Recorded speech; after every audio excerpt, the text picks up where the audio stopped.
Hello good evening, welcome to Adda Uniforce and Malayalam YouTube channel.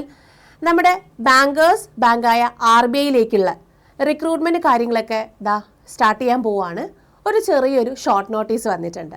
നമ്മുടെ RBI grade B officer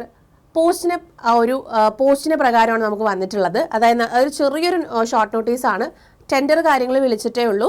അതായത് നമുക്ക് എന്നാണ് notification വരുന്നത് കാര്യങ്ങളൊക്കെ പറഞ്ഞിട്ടൊരു ചെറിയൊരു ഷോർട്ട് നോട്ടീസ് ആയിരുന്നു. നമുക്ക് അഡ്വർടൈസ്മെൻറ്റ്, അതായത് നമ്മുടെ നോട്ടിഫിക്കേഷൻ റിലീസ് ചെയ്യുന്നത് ജൂലൈ 18 കാര്യം പറയുന്നുണ്ട്. അപ്പോൾ ഇത്രയും ടെൻഡറും കാര്യങ്ങളൊക്കെ വിളിച്ചിട്ടുണ്ട്. അപ്പോൾ നമുക്ക് ഓരോ ന്യൂസ് പേപ്പറിൻ്റെ കാര്യങ്ങളൊക്കെയാണ് ഈ കാണിക്കുന്നത്. അപ്പോൾ എന്തായാലും ജൂലൈ 18 നമുക്ക് RBI ഗ്രേഡ് ബി ഓഫീസർ പോസ്റ്റിലേക്കുള്ള നോട്ടിഫിക്കേഷൻ വരും എന്നാണ് ഈ ഷോർട്ട് നോട്ടീസ് പ്രകാരം പറഞ്ഞിട്ടുള്ളത്. അപ്പം ഇനി എന്തൊക്കെ പോസ്റ്റുകളാണ് ഇതിനകത്ത് വരുന്നത് നോക്കിക്കേ. ഗ്രേഡ് ബി നോക്കുകയാണെങ്കിൽ നമുക്ക് ബാങ്ക് എക്സാമുകളിൽ ഏറ്റവും വലിയൊരു എക്സാമാണ് ഗ്രേഡ് ബി പോസ്റ്റിലേക്കുള്ള പരീക്ഷ എന്ന് പറയുന്നത്. അതായത് നമുക്ക് 3 ഗ്രേഡുകളിലേക്കാണ് വരുന്നത്. ഒന്ന് ജനറൽ പോസ്റ്റാണ്, നമുക്ക് ഗ്രേഡ് ബി എല്ലാവർക്കും എഴുതാൻ പറ്റുന്നത്. പിന്നെ നമുക്ക് ഡിപ്പാർട്ട്മെൻറ്റ് വൈസ് വരുന്ന പോസ്റ്റുകളാണ്. പിന്നെ വരുന്ന DEPRും അതുപോലെ DSIM ഡിപ്പാർട്ട്മെൻറ്റിലേക്കുള്ള ഗ്രേഡ് ബി പോസ്റ്റുകളാണ് വരുന്നത്.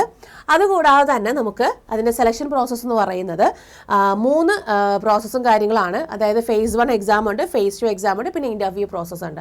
അങ്ങനെ 3 സെലക്ഷൻ പ്രോസസ്സോട് കൂടിയാണ് നമുക്ക് ഈ ഒരു ഗ്രേഡ് ബി ഓഫീസർ പോസ്റ്റിലേക്ക് കയറാൻ പറ്റുക. ഇനി ഇതിനെ പറ്റിയിട്ടുള്ള ബാക്കി ഡീറ്റെയിൽസ് കാര്യങ്ങളൊക്കെ നമ്മൾ വരുന്ന വഴിക്ക് വരുന്നുണ്ട്. അപ്പോൾ എന്തായാലും ജൂലൈ 18 നമുക്ക് ഈ നോട്ടിഫിക്കേഷൻ പ്രതീക്ഷിക്കാവുന്നതാണ്. അപ്പോൾ RBI ഗ്രേഡ് ബി എന്നുള്ളൊരു ഡ്രീം കാണുന്നവരുണ്ടെങ്കിൽ നിങ്ങൾക്ക് പ്രിപ്പറേഷൻസ് ഒന്നും കൂടെ ഒന്ന് ബൂസ്റ്റപ്പ് ആക്കാൻ വേണ്ടിയിട്ടുള്ള സമയമായിട്ടുണ്ട്. അപ്പോൾ പ്രിപ്പറേഷൻ സ്റ്റാർട്ട് ചെയ്തോളൂ. താങ്ക്